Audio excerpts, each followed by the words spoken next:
મિત્રો, મહારાષ્ટ્ર, ગુજરાત, કર્ણાટક, આંધ્રપ્રદેશ, ઉત્તરાખંડ, પંજાબ અને દિલ્હી જેવા રાજ્યો વર્ષ 2018થી જ ભયંકર જળ સંકટનો સામનો કરી રહ્યા છે. આ રાજ્યોને હાલમાં જળ સંકટનો સામનો કરવો પડી રહ્યો છે.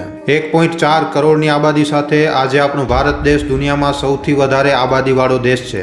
અને આટલી મોટી આબાદીવાળા દેશમાં મિત્રો વધારે પૂરતા લોકો પાસે પીવાનો સાફ પાણી નથી. એવામાં એ જાણવું ખૂબ જ જરૂરી છે કે આ રાજ્યો જળ સંકટના મામલામાં આટલી ખરાબ હાલતમાં કેવી રીતે પહોંચી ગયા છે અને આ સૂકાની મારથી આપણા દેશને બચાવવા માટે ભારતની સરકાર શું કરી રહી છે. આ વિડીયોમાં આપણે આ તમામ પ્રશ્નોને સમજવાની કોશિશ કરીશું. માટે વિડીયોને છેલ્લે સુધી જોવા તેમજ લાઇક અને શેર કરવા ખાસ વિનંતી. અને જો તમે આ ચેનલ ઉપર પહેલી વાર આવ્યા છો તો હમણાં ચેનલને સબસ્ક્રાઇબ કરી લેજો. તો ચાલો આજનો આ મહત્વપૂર્ણ વિડીયો શરૂ કરીએ. મિત્રો, ધરતી ઉપર જે કુલ પાણી છે એનો 97% જે હિસ્સો છે એ સમુદ્રી પાણી છે. મતલબ કે ખાલી 3% જેવો ધરતી ઉપર પાણી છે જે પીવા લાયક છે. આમાંથી પણ 2.4% ગ્લેશિયર મિત્રો ઉત્તરી અને દક્ષિણી ધ્રુવોમાં મળે છે. હવે વધે છે 0.6% પાણી જે નદીઓ, તળાવો અને ઝીલોમાં રહેલો છે. પણ આજના સમયમાં મિત્રો આપણા ભારત દેશમાં નદીઓ કેટલી વધારે પ્રદૂષિત થઈ ચૂકી છે આ વાત આપણે બધા જાણીએ છીએ. મિત્રો, ટ્રિબ્યુન ઇન્ડિયાની એક રિપોર્ટની અનુસાર આપણે વાત કરીએ તો આપણા ભારત દેશની 46% નદીઓ પ્રદૂષિત છે. અને આ જ સૌથી મોટો કારણ છે કે આપણા દેશમાં જે 80% જનતા છે એ ઝેરીલો પાણી પીવા માટે આજની તારીખમાં મજબૂર છે. આના સિવાય આ દેશમાં ઘણા બધા એવા પણ ઇલાકા છે કે જ્યાં લોકોને પીવા માટે પાણી નસીબ પણ નથી થતો. અહીંયા પાણીના પ્રાકૃતિક જળ સંસાધનો પૂરી રીતે સૂકી ચૂક્યા છે. હાલમાં આપણા ભારત દેશમાં 7 એવા રાજ્યો છે જે ખૂબ જ ગંભીર જળ સંકટનો સામનો કરી રહ્યા છે. ચાલો જાણીએ એ 7 રાજ્યોના વિષયમાં જ્યાં હાલમાં જે જળ સંકટ છે એ પૂરી રીતે ચરમ ઉપર પહોંચી આવ્યો છે. આમાં સૌથી પહેલો નંબર આવે છે મહારાષ્ટ્ર, જે આજે અભૂતપૂર્વ સ્તર ઉપર જળ સંકટનો સામનો કરી રહ્યો છે. જલાશયો, બાંધો અને ભૂજલના અત્યાધિક વપરાશના લીધે ભૂજલ સર્વેક્ષણ અને વિકાસ પ્રાધિકરણ મતલબ કે GSDએ અહીંયા રહેવાવાળા લોકોને ચેતવણી આપી છે. અહીંયા વર્ષ 2016થી હમણાં સુધી લગાતાર વરસાદમાં ઘટત આવી રહી છે, વરસાદ ઘટી રહી છે. અને આ જ કારણ છે કે મહારાષ્ટ્રના લગભગ 751 જેટલા ગામો જળ સંકટના લીધે પ્રભાવિત થયા છે. આના કારણે મહારાષ્ટ્ર સરકારે ભૂજલ વિકાસ અને પ્રબંધન અધિનિયમ અને રાજ્યમાં જલ નિકાસી વિનિયમ પણ લાગુ કર્યું છે. પણ આનો કામ સારી રીતે ન થવાના લીધે આજની તારીખમાં પણ કોઈ ખાસ બદલાવ જોવા નથી મળી રહ્યો. આજની તારીખમાં મહારાષ્ટ્રના લગભગ 151 ગામો પાણીની અછત સામે લડી રહ્યા છે, જળ સંકટનો સામનો કરી રહ્યા છે. જો આપણે વાત આપણા ગુજરાતની કરીએ તો મિત્રો આપણા ગુજરાત પાસે આજે ખાલી 2% જળ સંસાધનો છે, જ્યારે ગુજરાતમાં લગભગ આખા દેશની 5% આબાદી રહે છે. અને આ સંસાધનોમાં પણ લગાતાર આવતી કમીના લીધે આ સંકટ હજી પણ વધારે વધી શકે છે આપણા ગુજરાતમાં. આજે ગુજરાતના 14 જિલ્લાઓમાં 500થી વધારે ગામો ખાલી ટેન્કરના પાણી ઉપર નિર્ભર છે. પાણીની સ્થિતિ સૌરાષ્ટ્ર, કચ્છ અને ઉત્તર ગુજરાતમાં આનાથી પણ વધારે ખરાબ છે. આના સિવાય કર્ણાટકમાં જળ સંકટ એક બાજુ તો ગંભીર કૃષિ સંકટને પેદા કરી રહ્યું છે, ત્યાં જ બીજી બાજુ ઘરેલું પાણીની પણ અછત કર્ણાટકમાં થઈ રહી છે. આજે કર્ણાટકના 30 જેટલા જિલ્લાઓમાં મિત્રો 1900 જેટલા ગામો સૂકાનો સામનો કરી રહ્યા છે. બીજા રાજ્યોની વાત કરીએ તો આજની તારીખમાં મિત્રો અડધો ઝારખંડ સૂકેલો છે. આમાં પણ કોડરમાં, ખૂંટી અને ગઢવા જિલ્લાની સ્થિતિ સૌથી વધારે ખરાબ છે. સરકાર પણ અહીંયા પીવાનું પાણી ઉપલબ્ધ કરાવવા માટે પૂરી રીતે અસફળ રહી છે. આવી જ રીતે આંધ્રપ્રદેશ પણ આજે પોતાના લોકોને સાફ પાણી પીવા માટે સાફ પાણી ઉપલબ્ધ કરાવવામાં અસફળ રહ્યું છે. અહીંયા પાણીની ગુણવત્તા એટલી વધારે ખરાબ છે કે ઘણા હજારો લોકો ખાલી ગંદો પાણી પીવાના લીધે બીમાર પડી રહ્યા છે. આંધ્રપ્રદેશના બાંધો પણ આજે આખા રાજ્યને પીવાનું પાણી આપવા માટે પૂરતા નથી. હવે અહીંયા મિત્રો જ્યારે વાત રાજસ્થાનની આવે છે તો આ સમસ્યા સૌથી વધારે મોટી દેખાય છે. એક સર્વે અનુસાર ખબર પડે છે કે નવેમ્બર 2008થી કરી અને નવેમ્બર 2018 સુધી રાજસ્થાનના ભૂજલ સ્તરમાં લગભગ 62.70%ની કમી આવી છે. અહીંયા ગામના લોકો ના તો પોતાની માટે અને ના તો પોતાના જનાવરોની માટે પીવાના પાણીની વ્યવસ્થા કરી શકે છે.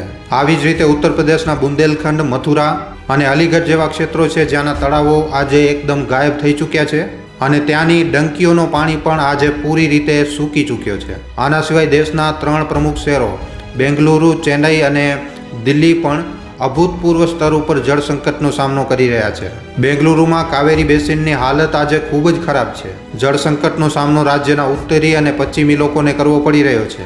આધિકારિક આંકડાઓ અનુસાર બેંગલુરુમાં લગભગ 9294 બોરવેલ છે. આમાંથી 1793 બોર પાણીની કમીના લીધે કામ નથી કરી રહ્યા. આના સિવાય ચેન્નઈ પણ આજે ભયંકર જળ સંકટનો સામનો કરી રહ્યો છે. અહીંયા 4 જલાશયો છે જે વધારે પૂરતા જળ આપૂર્તિનું કામ કરે છે, પણ આ જે 4 જલાશયો છે એ હવે પૂરી રીતે સૂકી ચૂક્યા છે. જેના લીધે અહીંયાના લોકો કલાકો સુધી નગર નિગમ અથવા તો નિજી ટેન્કરમાંથી પાણી ભરે છે. દેશની રાજધાની દિલ્હી પણ જળ સંકટથી બચી નથી શકી. 2017ની આર્થિક સર્વેક્ષણ રિપોર્ટના અનુસાર દિલ્હીમાં લગભગ 20% પીવાનું જે પાણી છે એ કુપ્રબંધનના લીધે બરબાદ થઈ રહ્યો છે. દિલ્હીના આજે પણ લગભગ 18% જેટલા ઘરોમાં પાઇપના માધ્યમથી પાણીની આપૂર્તિને પૂરી નથી કરી શકાય. એવામાં મિત્રો ચાલો આપણે જાણીએ કે આ જે રાજ્યો છે એ જળ સંકટના મામલામાં આટલા ખરાબ સ્ટેજ ઉપર કેવી રીતે પહોંચી ગયા છે, આના પાછળનું કારણ શું છે. જેમ કે આપણે વિડીયોની શરૂઆતમાં વાત કરી હતી કે આપણા ભારત દેશમાં લગભગ 200થી વધારે નદીઓ છે અને પીવાના પાણીનો સૌથી મોટો સ્ત્રોત પણ નદીઓ જ છે. અને આ નદીઓ આજના સમયમાં કેટલી વધારે પ્રદૂષિત થઈ ચૂકી છે આપણે આ બધું જોઈ શકીએ છીએ. આના સિવાય દેશમાં જે બીજો મુખ્ય સ્ત્રોત છે પીવાના પાણીનો એ છે ભૂજલ. ગ્રાઉન્ડ વોટર અથવા ભૂજલ એ પાણી છે જે ચટ્ટાનો અને માટીમાંથી રસીને જમીનની અંદર જમા થાય છે. તમને જાણીને હેરાની થશે કે ભારતમાં નદીઓ, તળાવો અને ભૂજલના લીધે પાણીની ઉપલબ્ધતા લગભગ 23 અરબ ઘનમીટરથી વધારે છે. તેમજ દર વર્ષે ઓસતન વરસાદ જે છે એ 100 સેન્ટીમીટરથી પણ વધારે છે. એવામાં તમારા મનમાં પણ એ પ્રશ્ન જરૂર આવી રહ્યો છે કે આટલું બધું હોવા છતાં પણ પાણીની અછત શું કામ થઈ રહી છે. મિત્રો, જે વરસાદ થાય છે તો વરસાદના પાણીમાંથી જે 47%નો જે પાણીનો હિસ્સો હોય છે, મતલબ કે 1869 બિલિયન ક્યુબિક મીટર જે પાણી છે એ નદીઓમાં જાય છે અને હવે એમાંથી 1132 મિલિયન ક્યુબિક મીટરનો વપરાશ થઈ શકે છે.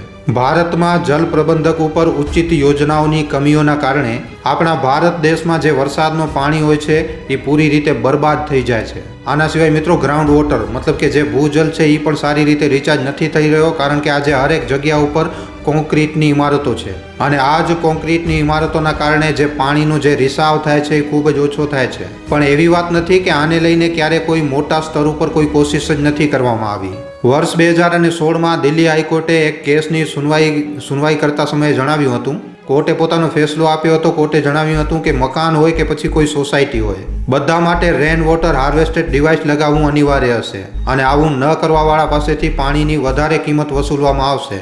પણ આ ફેસલા ઉપર કેટલો અમલ કરવામાં આવ્યું છે એ વાતના ગવાહ આપણે બધા છીએ. આજે દેશમાં જળ સંકટ કેટલો ગંભીર બની ચૂક્યો છે એ નીતિ આયોગની વોટર મેનેજમેન્ટ ઇન્ડેક્સની રિપોર્ટથી આપણને ખબર પડે છે. આમાં મિત્રો દેશના જે 21% જે શહેરો છે એ ભૂજલના સ્તરમાં 0 ઉપર પહોંચી રહ્યા છે. આવી સ્થિતિમાં જો ગ્રાઉન્ડ વોટરને 0 સ્તર ઉપર પહોંચવાથી રોકવામાં ન આવ્યું અને આને ઠીક કરવામાં ન આવ્યું તો શહેરોમાં રહેતા 10.5 કરોડ લોકો માટે પીવાના પાણીની સમસ્યાઓ ઉત્પન્ન થશે. આજે આખી દુનિયામાં પીવા માટે ભૂજલના પાણીનો વપરાશ કરતા દેશોની આખી દુનિયાની લિસ્ટમાં 8 દેશો એશિયાના છે અને 2 દેશો ઉત્તરી અમેરિકાના છે. ધરતીના લગભગ 75% ભૂજલનો વપરાશ ખાલી આ જ દેશોમાં થઈ રહ્યું છે અને આ જે દેશોની લિસ્ટ છે એમાં આપણો ભારત દેશ સૌથી વધારે ઉપર છે. ભારતમાં મિત્રો ખેતીની સિંચાઈ માટે લગભગ 89% ભૂજલનો વપરાશ કરવામાં આવે છે અને આપણા દેશની આખા દેશની 48% જે આબાદી છે એ પૂરી રીતે ખેતી ઉપર નિર્ભર છે.